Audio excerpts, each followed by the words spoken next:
Le Nord. Ailleurs, tu iras à la quête du savoir. Tous les chemins mènent à la ville lumière.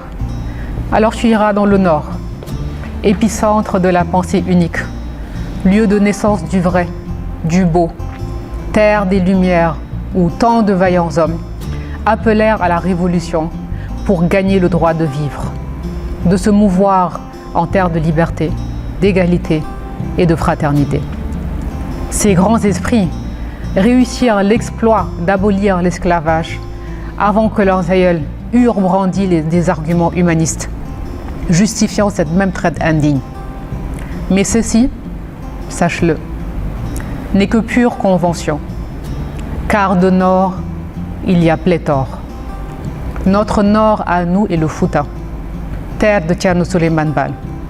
Notre Nord à nous acheva sa révolution loin des soubresauts de Navarre. La lumière y jaillit bien avant qu'il n'eût su ce qu'il fallait mettre derrière le terme démocratie. Ils se battirent des siècles durant pour trouver le texte fondateur qui ne souffrirait d'aucune objection. Dans ton Nord à toi, il n'eût suffi que d'une seule charte pour octroyer à tous les citoyens du Fouta d'alors, bastion de lettrés, de combattants, d'hommes intègres, les mêmes droits et les mêmes devoirs. Mon nom est Soukaina Kane. J'ai grandi au Sénégal. Je suis maman de 2 garçons et je travaille dans la finance depuis une quinzaine d'années maintenant. Donc je suis vraiment rentrée dans le monde littéraire, j'ai envie de dire par hasard, mais aussi par passion. En réalité, quand je dis que la littérature est un passe-temps, c'est parce que j'avais l'habitude régulièrement d'écrire des textes, des petits textes comme des longs textes que je partageais avec les membres de ma famille et mes proches.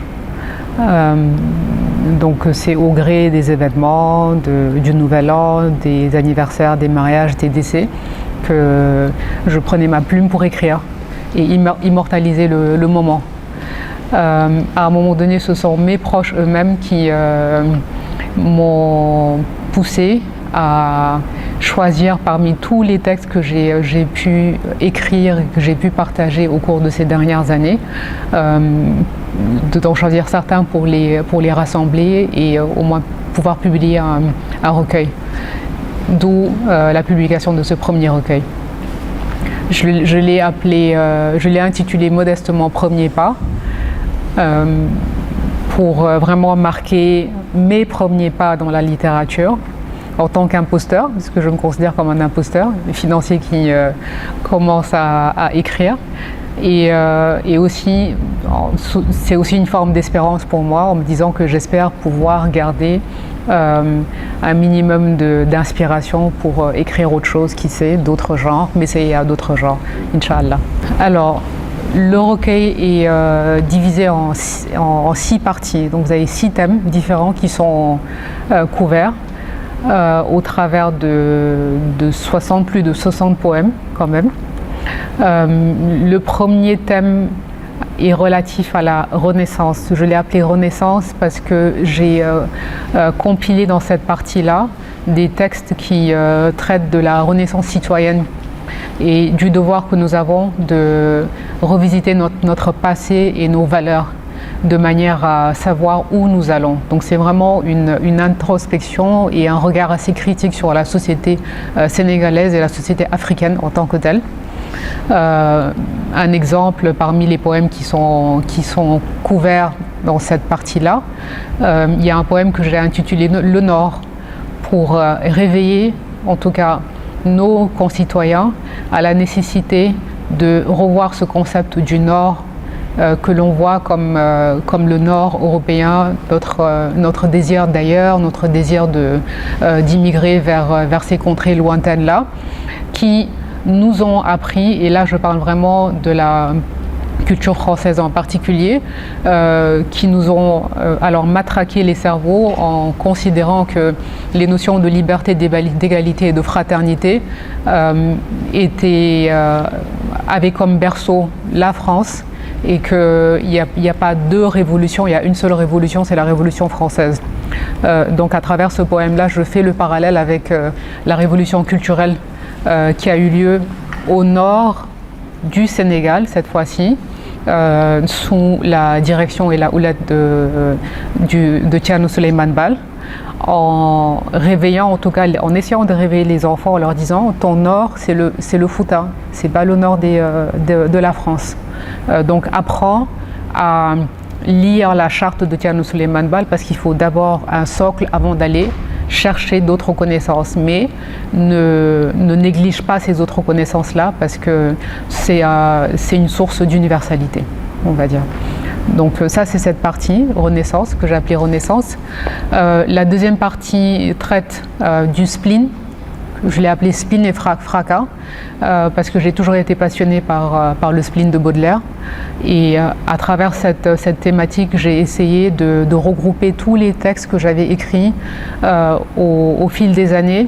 Lorsque j'écoutais les gens autour de moi se plaindre, quand il y a une personne qui avait des difficultés, en tout cas qui traversait un passage à vide, j'avais pour habitude de prendre ma plume et d'écrire quelque chose pour essayer de remonter cette personne-là. Donc ce sont des poèmes qui sont assez profonds, qui parlent de la douleur et aussi de la manière de résister à la tentation de baisser les bras. La troisième thématique parle des morts, M-O-R-T-S. Il y a une belle citation qui dit que les morts sont les personnes qui nous ont faites, mais les morts seront les morts que nous en ferons. Qu'est-ce que nous allons faire de nos morts?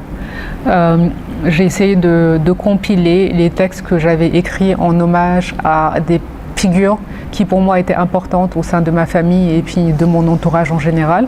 Des figures vraiment qui m'ont marqué, comme ma grand-mère, mon grand-père.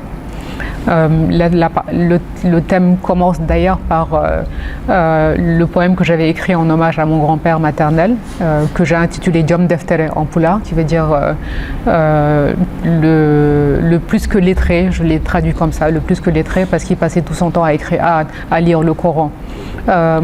Donc ce sont des textes personnels, mais j'ose espérer que tout lecteur pourra en tout cas tirer de ces textes-là des valeurs universelles de partage.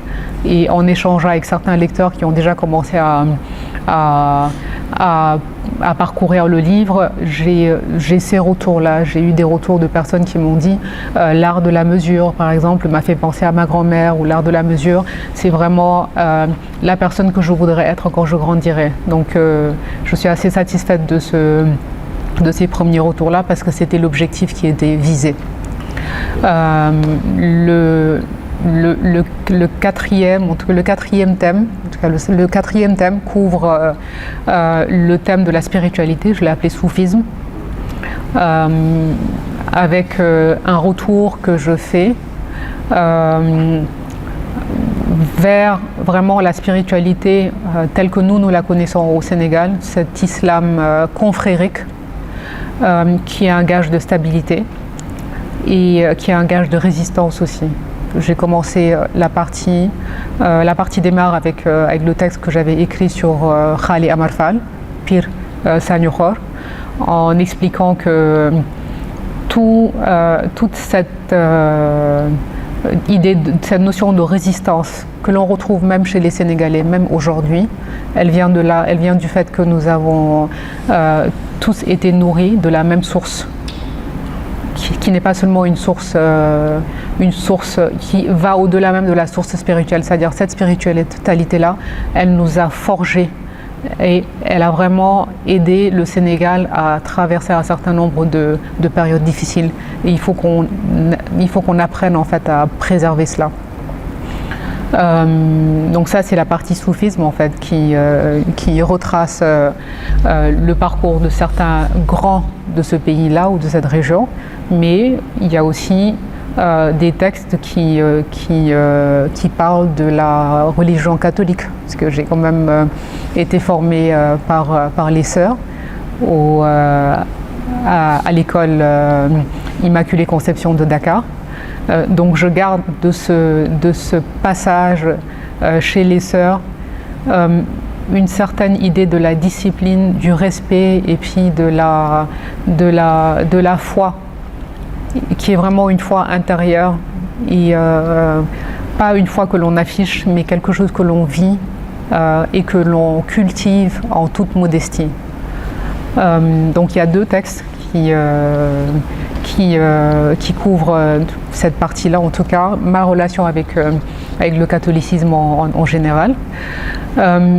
Vous allez aussi avoir un thème beaucoup plus léger, enfin, quoique, ça dépendra de la manière dont on le verra, mais le dernier thème est relatif à mes premiers pas en tant que tel dans la littérature. Donc ce sont les premiers textes que j'ai écrits il y a de cela 5-6 ans, qui sont beaucoup plus courts, qui ressemblent un peu au haïku des Asiatiques, et qui en fait sont un retour pour moi vers mon enfance, vers certaines anecdotes de notre vie quand nous étions petits. Certains sont assez drôles, d'autres sont un peu plus profonds, mais je sais que les personnes qui m'ont inspiré ces textes-là se reconnaîtront à travers les lignes que j'ai écrites.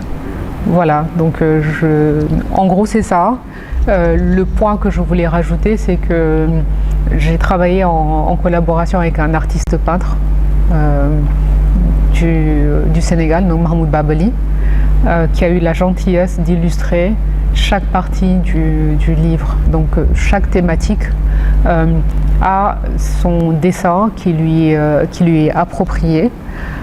Donc ça donne un autre cachet au livre. Donc vous aurez la possibilité de voir ces peintures-là à travers tout le recueil.